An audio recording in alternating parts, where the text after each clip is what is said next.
South Korea's economic development has been dubbed the miracle on the Han River, which is the main river running through the capital city of South Korea, Seoul.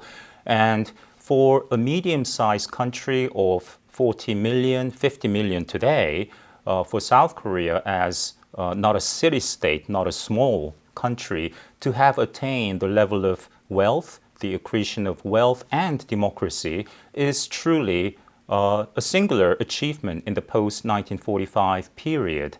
Now, it's hard to put this in context, South Korea's economic miracle, without the US-South Korea alliance, without the Korean War. Why? Because the United States had effectively made up its mind to abandon South Korea.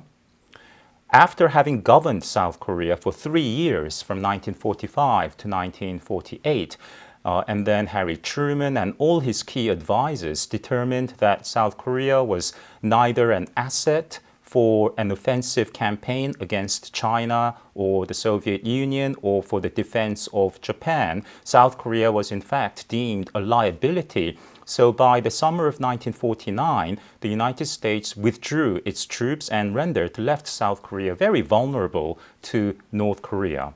Now, when North Korea invaded the South in June 1950, everything changed. The exigencies of the war, the necessities of the war, and the need on the part of the United States to show the communist side that it will not just simply stand by and see the North Korean forces unify the Korean peninsula on North Korea's terms, the United States made up its mind to intervene despite having neglected or abandoned South Korea.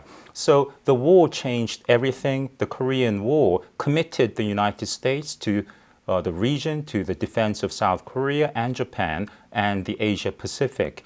So in the post-war years, the United States built up South Korea. The United States gave South Korea more aid in the 1950s than every other country except for Israel.